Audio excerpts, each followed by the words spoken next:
Le 2 juillet 1776, à Philadelphie, les délégués des 13 colonies britanniques d'Amérique du Nord votent après d'âpres débats la dissolution des liens d'avec la couronne britannique. La rupture coloniale est consommée, des nouveaux États naissent unis, ce sont les États-Unis d'Amérique. Et à ce moment-là, l'un des délégués, John Adams, qui était délégué de Boston, dans le Massachusetts, écrit dans son journal le soir même, le 2 juillet restera la date la plus mémorable de l'histoire des États-Unis d'Amérique et sera célébrée en grande pompe jusqu'à la fin du monde.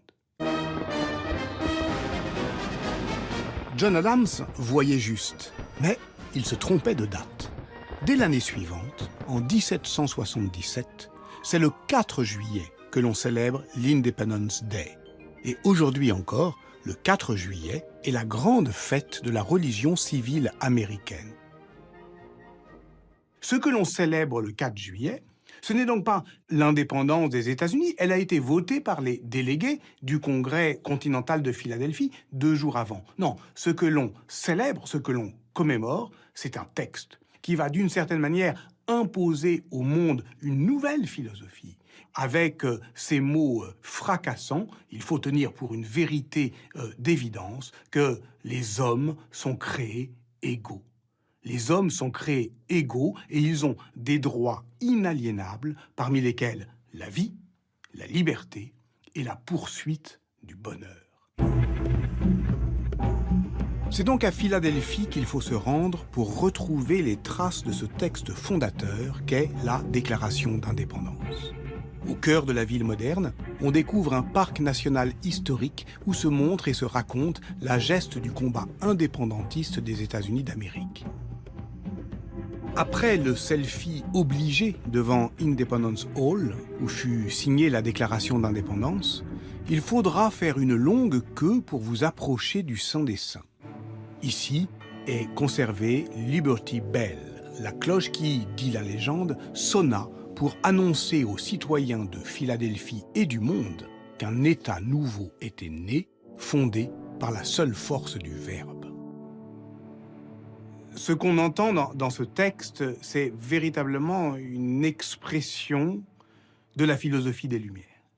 Tout se passe au fond comme si les Américains étaient, depuis ce jour, les fils très obéissants du XVIIIe siècle. Et comme si la religion civique qui commémore le 4 juillet devait ramener toujours l'origine de cette nation à cette gloire. Car c'est une gloire, bien sûr, pour les Américains que d'avoir affirmé ces droits de l'homme, pas seulement pour eux-mêmes, mais pour l'humanité tout entière.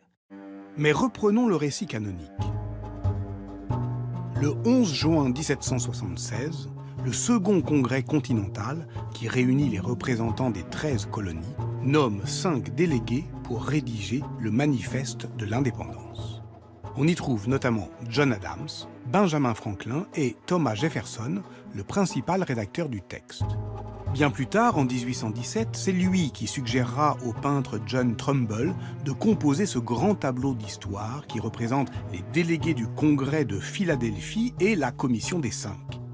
L'image, reprise sur les billets de $2, participe à la monumentalisation du texte, dont l'original est conservé et exposé telle une relique aux Archives nationales à Washington. Si l'on se rapproche de la version manuscrite, on voit des hésitations, des ratures, des repentirs.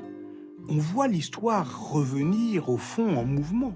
On voit que rien n'est décidé. Tous les hommes sont créés égaux. Très bien. Mais les Amérindiens et les Noirs d'Amérique, est-ce que eux aussi ont droit à la vie, à la liberté, au bonheur ? Et puis, la guerre d'indépendance n'est pas seulement une guerre de papier. Derrière les textes solennels, il y a une société complexe et déjà politisée. Pour remettre cette histoire en mouvement, on pourrait commencer par la Virginie. C'est de là que vient Thomas Jefferson. Et c'est là que se situe le berceau de la colonisation britannique en Amérique du Nord. En 1584, le navigateur anglais Walter Raleigh débouche dans la baie de Chesapeake, le plus grand estuaire d'Amérique du Nord. L'Angleterre est la dernière arrivée dans ce nouveau monde et elle tente de s'y faire une petite place entre les Espagnols, plus au sud, et les Français qui commencent à coloniser le golfe du Saint-Laurent. Mais ce ne sont pas des terres vierges que découvre Walter Raleigh, puisqu'on estime qu'à cette date, 7 millions d'Amérindiens occupent l'immense espace qui s'étend entre les Grands Lacs et la Floride. La première colonie permanente, fondée en 1607, est baptisée Jamestown en l'honneur du roi Jacques Ier qui a octroyé à une société privée, la Compagnie de Londres, une charte l'autorisant à s'établir en Virginie. Cette charte, elle ressort à la fois de la société par action, puisque d'une certaine manière, les colons sont les actionnaires de l'entreprise de colonisation, mais aussi elle ressort du contrat social avant la lettre, qui fonde une nouvelle société sur le consentement mutuel des hommes libres et égaux.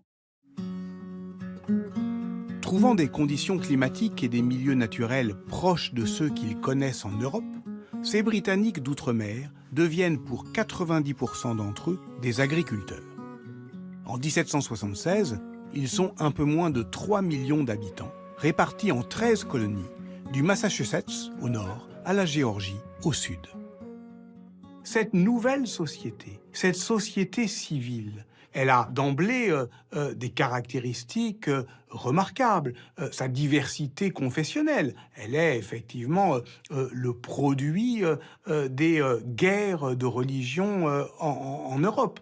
Elle est très lettrée, elle a un accès direct à la culture écrite, et puis elle est presque sans noblesse. Donc ça veut dire au fond que la révolution américaine pourra faire l'économie de la liquidation de l'Ancien Régime. Il n'y a pas d'Ancien Régime.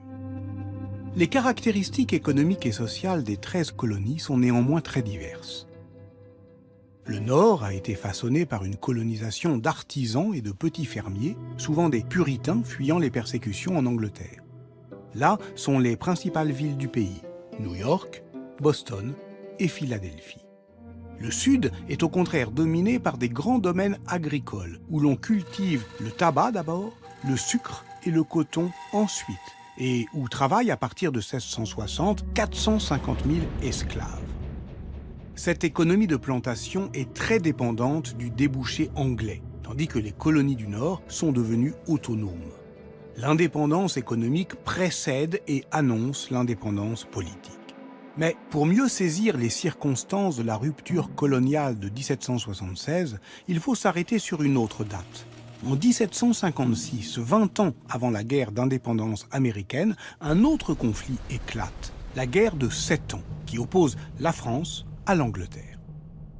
En Europe, on décrit la guerre de 7 ans comme un conflit européen avec d'un côté la France et l'Autriche, de l'autre côté la Prusse et l'Angleterre, mais aussi avec leurs alliés respectifs. Sauf que dans ces alliés, il y a aussi les empires coloniaux. Et donc en réalité, ce que les historiennes et les historiens montrent aujourd'hui, c'est que cette guerre de 7 ans, c'est peut-être la première guerre mondiale, car elle s'est déroulée sur plusieurs théâtres d'opérations simultanément. Et au fond, considérer la guerre de 7 ans comme une guerre globale, ce n'est pas seulement étendre sa géographie, c'est aussi changer sa chronologie.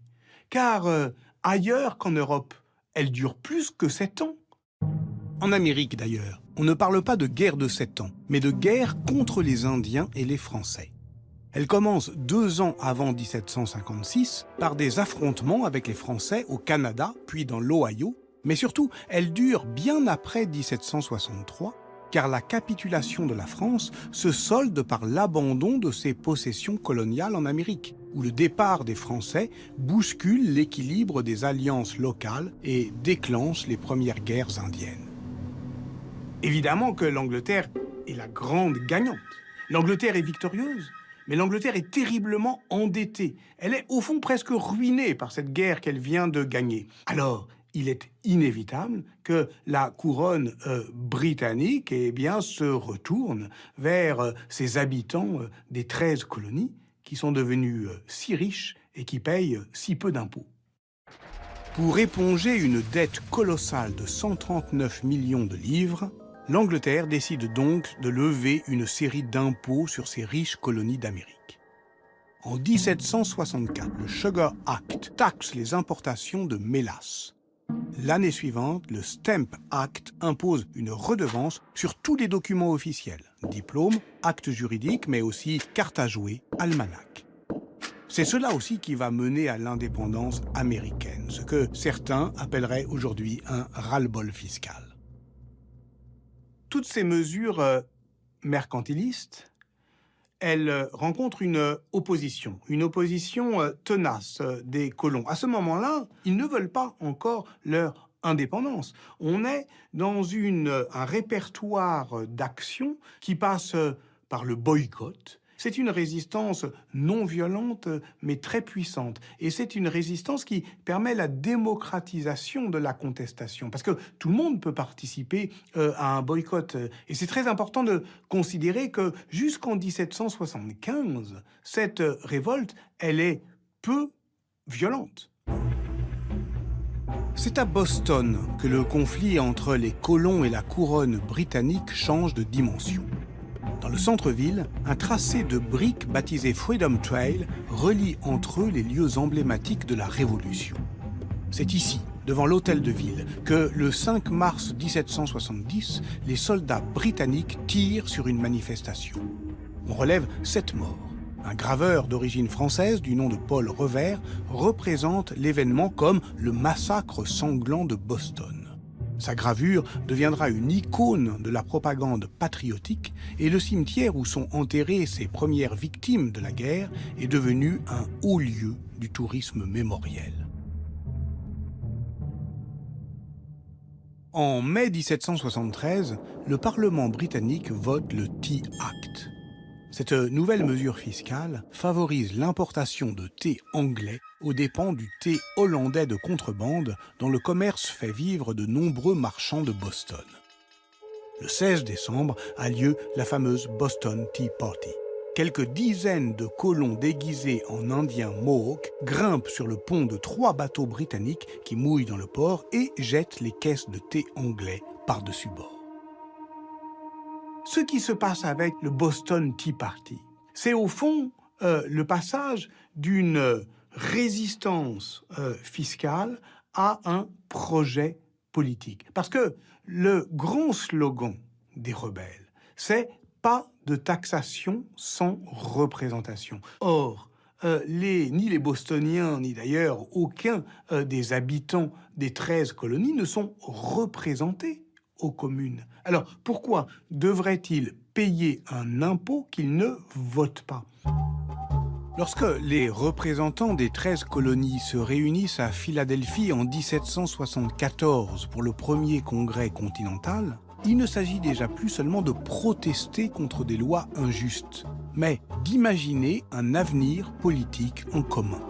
Si les colonies se séparent de la couronne britannique, comment lui substituer une autre forme de gouvernement? Peut-on, à partir d'une feuille blanche, inventer une nation? Un livre va aider à répondre à cette question. Son auteur, Thomas Paine, est un Anglais récemment immigré à Philadelphie. En janvier 1776, il publie Le Sens commun, qui va devenir le bréviaire de la Révolution américaine. Nathan Pearl Rosenthal est historien. Il travaille sur l'histoire des révolutions en Europe et aux Amériques. Le message de sens commun est d'une très grande simplicité. L'Amérique du Nord devrait être indépendante de la Grande-Bretagne. Thomas Paine avance 3 arguments en faveur de cette thèse. Il affirme que la monarchie britannique est corrompue et illégitime. Il affirme que la Bible montre que la monarchie est contraire à la volonté divine. Et il affirme que l'Amérique possède suffisamment de ressources pour être indépendante. Le sens commun critique la monarchie 13 ans avant le début de la Révolution française et 17 ans avant que cette dernière s'oppose elle-même à la monarchie. Et si Thomas Paine s'en prend à la monarchie de cette manière, ce n'est pas parce que c'est un novateur. Au contraire, c'est parce qu'il est très vieux jeu. En Angleterre, environ un siècle avant que Paine entre en scène, pendant la guerre civile, c'est-à-dire entre 1630 et 1650, un ensemble d'arguments avait été déployé contre la monarchie, qui faisait alors l'objet de très vives critiques. En un sens, Paine est l'héritier de cette tradition anglaise de critique radicale. Il est influencé par un auteur du XVIIe siècle, John Milton, qui s'appuyait lui-même sur des sources antérieures, notamment des sources juives rabbiniques, telles que le Talmud, pour essayer de montrer que Dieu n'avait pas voulu l'existence des monarchies, ou que, s'il les permettait, c'était uniquement en punition des péchés des hommes. Renvoyer le souverain en exercice, c'est au fond une vieille tradition anglaise. En 1688, le Parlement décide de déposer Jacques II, accusé de tyrannie, pour le remplacer par son cousin Guillaume d'Orange, lequel doit accepter une déclaration des droits qui limite le pouvoir royal. C'est cette déclaration des droits qui sert de modèle à la déclaration d'indépendance. Mais il y a une différence de taille. Là où la première garantissait les droits singuliers des Anglais, la seconde affirme ceux de l'humanité tout entière. Mais comment peut-on proclamer l'égalité de tous les hommes tout en possédant des esclaves? L'esclavage constitue un dilemme majeur pour la Révolution américaine. Les individus qui y ont pris part en étaient bien conscients. De nombreux leaders de la Révolution possédaient des esclaves. George Washington, Thomas Jefferson, James Madison et d'autres encore. Le cas de Paine est assez différent de celui des autres dirigeants de la Révolution américaine. Contrairement à beaucoup d'entre eux, il s'oppose de manière très ferme à l'esclavage, et ce, dès le début. De fait, en 1775, quelques mois avant la publication du Sens commun, il rédige pour un journal de Pennsylvanie un article exigeant l'abolition immédiate de l'esclavage dans les colonies. Sa position est des plus radicales. Elle trouve quelques sympathisants à Philadelphie, mais relativement peu partout ailleurs. Alors, comment se fait-il que Paine ait été plus que les autres en mesure de faire ça? Pourquoi est-ce que c'est lui qui en appelle à l'abolition de l'esclavage? Il vient d'ailleurs. Il n'appartient pas à la classe des planteurs, il n'appartient pas à une famille qui fait des affaires avec eux. C'est un type d'origine modeste qui a débarqué d'Angleterre quelques mois auparavant. Il contemple le spectacle qui s'offre à lui et il demande « Comment pouvez-vous avoir des esclaves? Existe-t-il des principes moraux légitimes qui puissent justifier ça ?» Tous les hommes sont créés égaux. Cette déclaration du 4 juillet, elle peut s'entendre comme une proclamation des droits inaliénables et universels de tous les hommes. Est-ce à dire que l'esclavage est aboli? C'est ce qu'espèrent évidemment les Noirs qui se sont engagés dans les rangs des rebelles. Il y a environ 5000 Noirs américains qui ont participé à la guerre d'indépendance. Ils sont aujourd'hui célébrés, évidemment, comme des défenseurs de la cause. Mais on sait aussi que d'autres ont combattu dans les rangs anglais, parce que les deux camps, les Anglais et les Américains, leur promettaient l'affranchissement. On estime que 5000 esclaves combattent aux côtés des insurgés. Certains sont honorés d'un timbre à leur effigie, comme Salem-Pour, d'autres d'une chanson de Duke Ellington, comme Barzillai Liu. À Boston, le musée d'histoire afro-américaine permet de retrouver la trace de certains d'entre eux, comme Peter Salem, qui s'illustra à la bataille de Bunker Hill, ou James Armistead Lafayette, esclave qui portait le nom de son propriétaire en Virginie, avant d'y ajouter celui du général français pour lequel il servit d'agent double. Est-ce que le 4 juillet sonne le glas de l'esclavage? Évidemment non, pas pour tout le monde, pas pour tout de suite. Le Vermont est un des États qui abolit immédiatement l'esclavage par sa constitution. Mais d'autres s'engagent plus prudemment dans un processus graduel d'abolition. Et évidemment, les États du Sud sont très hostiles à ce projet. Et pendant ce temps-là, dans le monde, à l'autre bout de l'Amérique, sur la côte ouest, les Espagnols fondent San Francisco le 29 juin, 5 jours avant la déclaration d'indépendance. Un même continent, mais un autre monde. Tandis que 5000 km au sud, plus loin encore que le Mexique, on fonde Guatemala. Encore plus au sud, en Uruguay, les Espagnols créent la vice-royauté du Rio de la Plata le 8 août 1776 avec pour capitale Buenos Aires. Dans le Pacifique, l'explorateur et cartographe James Cook atteint les îles Kerguelen à la Noël de cette même année 1776. Et au nord du Sénégal, dans l'ancien royaume du Fouta Toro, les tout-couleurs islamisés entreprennent d'abolir l'esclavage. C'est aussi en 1776 que l'économiste Adam Smith publie La richesse des nations, qui va devenir notamment en Amérique le manifeste du libéralisme économique. En France, le contrôleur général des finances Turgot se réclame lui aussi des théories libérales. Mais son renvoi par Louis XVI marque l'échec de la réforme de la monarchie française.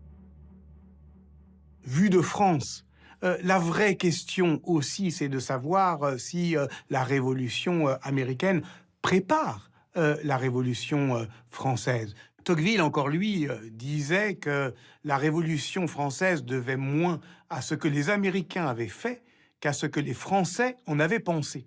Ça veut dire qu'au fond, ce qui commence le 4 juillet, c'est l'onde de choc d'un mouvement mondial de prise de conscience de ce que c'est qu'une indépendance politique. C'est un siècle des révolutions qui démarre en 1776, ponctué par plusieurs vagues de déclarations d'indépendance.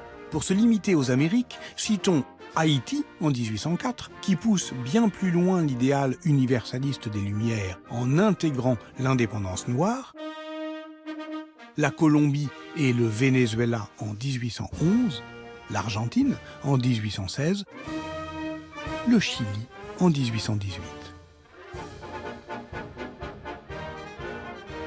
Si l'imagerie traditionnelle du 4 juillet donne à voir une révolution consensuelle, la cloche, qui s'est fêlée dans les années 1840, masque aussi un conflit des mémoires. L'histoire même de la commémoration du 4 juillet dit aussi cette hésitation.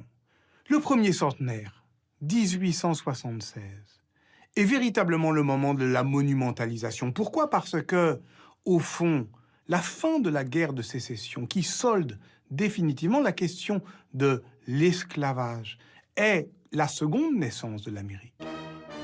Après la déclaration d'indépendance, il faudra encore 7 ans de guerre pour que l'Angleterre reconnaisse les États-Unis d'Amérique. Quant à l'esclavage, son histoire va continuer presque un siècle, puisque le 13e amendement de la Constitution américaine ne l'interdira définitivement qu'après une autre guerre, la guerre de sécession. Mais éliminer l'esclavage n'est pas régler le problème noir. Dès la fin de la guerre de sécession, les États du Sud instituent les lois Jim Crow qui restreignent les droits civiques des Afro-Américains et instaurent un système de ségrégation qui va durer jusqu'aux abords du bicentenaire de l'indépendance. En 1976, c'est dans une ambiance bien particulière qu'on célèbre le 4 juillet.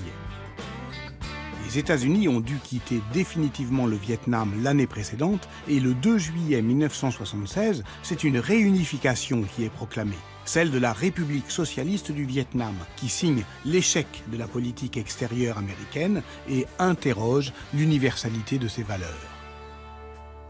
1776, 1876, 1976, aujourd'hui encore, derrière la solennité du moment, se retrouve une histoire en mouvement, une histoire en tension, car au fond, l'Amérique s'adresse-t-elle au monde ce jour-là? A-t-elle cette mission qu'elle prétend avoir? Ce peuple élu qui est si fier de son exception, comment peut-il prétendre avoir une mission libératrice pour l'humanité? L'idée d'émancipation politique est-elle en elle-même contradictoire avec la volonté de se donner pour modèle au monde?